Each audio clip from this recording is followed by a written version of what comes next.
नमस्कार, आपण पाहत आहात महाराष्ट्र सुपरफास्ट न्यूज मराठी। मेळघाट संघर्ष यात्रेचा एल्गार, वनविभागाविरोधात जरीदा कार्यालयाला हजारोंचा घेराव। मेळघाट संघर्ष यात्रेदरम्यान वनविभागाकडून सामान्य नागरिकांची होत असलेली कथित पिळवणूक हा मुद्दा चांगलाच पेटला आहे। छोट्या छोट्या कारणांवर कारवाई करून आदिवासी व शेतकरी बांधवांना त्रास दिला जात असल्याचा आरोप करत आज हजारो समर्थकांसह आमदार बच्चू कडू यांनी जरीदा येथील वनविभाग कार्यालयावर जोरदार घेराव घातला।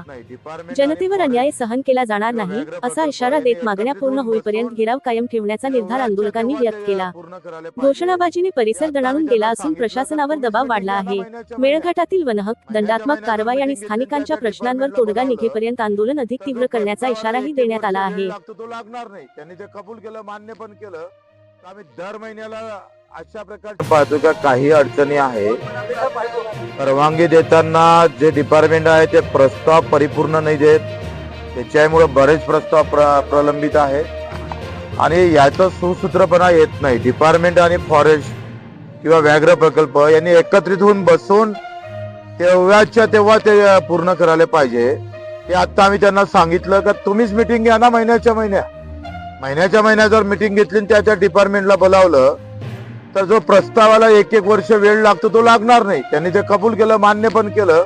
तर आम्ही दर महिन्याला अशा प्रकारची मीटिंग घेऊन तो प्रस्ताव त्रुटी पूर्ण न ठेवता पूर्ण त्रुट्यामुक्त प्रस्ताव कसा पाठवता येईल याचा प्रयत्न आपण करू, असं डीएफओ साहेबांनी मॅडमने सांगितलेलं आहे। दुसरा, शेतात विहीर खोदतं म्हणून आमच्या डोक्यात का भिनलं होतं का शेतात विहीर स्वतःच्या शेतात पण विहीर खोदू द्यायची नाही असं एका अधिकाऱ्यानं सांगितल्यानंतर आम्ही हा डेरा टाकला होता। तर त्यांनी सांगितलं, ज्यांनी हे प्रकार केला त्याच्यावर कारवाई करू आणि स्वतःच्या शेतामध्ये स्वतः विहीर खोदू शकतं। जे वनचराईसाठी आम्ही प्रस्ताव मागितले होते आणि जे मागितले ते न देता दुसरे दिले, त्या संदर्भात सुद्धा कारवाई होणार। दुसरा, असं काय विटा तोडल्या त्या मावस्कर नावाच्या एका वन क्षेत्र अधिकाऱ्यानं, त्याच्यावर पण त्यांनी कारवाईचं सांगितलेलं आहे।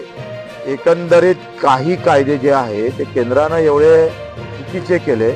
पिण्याच्या पाण्याच्या पाईपलाईन साठी सुद्धा 200 मीटरची असू दे का 100ची असू दे का 50 मीटरची असू दे, ते केंद्रालय पाठवल्याशिवाय त्याला मंजुरात भेटत नाही।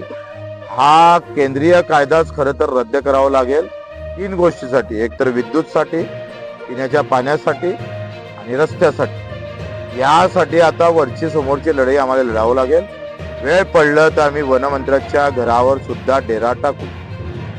किती तरी होत्या त्या काही एक गिनतो म्हटलं तर अधिक दिवस जाईल, पहिलेच इतका वेळ झालेला आहे आणि थकलो सुद्धा आहे। महाराष्ट्र सुपरफास्ट न्यूज मराठीच्या प्रतिनिधींनी या कार्यक्रमाचे वार्तांकन केले। मुख्यमंत्री के साथ बैठक होगी पाहण्यासाठी आमच्या हमारा आंदोलन 9 तारीख से आगे बढ़ेगा। बटन दाबून शेअर करा। वन्य प्राणी के नुकसान भरपाई के बारे में, फसल के नुकसान भरपाई के बारे में, प्राणी के साथ जानवरों के साथ जो होता है उसके बारे में सब चर्चा वहाँ हो सकती है। इनके साथ चर्चा करने से कोई मतलब ही नहीं है और वो तो हम बिल्कुल उनके लिए भी हम पूरे हक से लड़ने वाले हैं।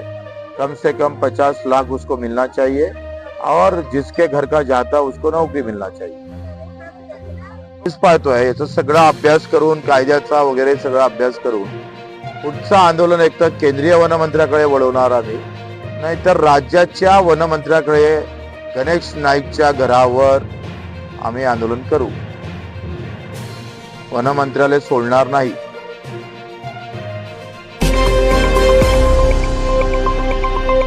Audio Jungle.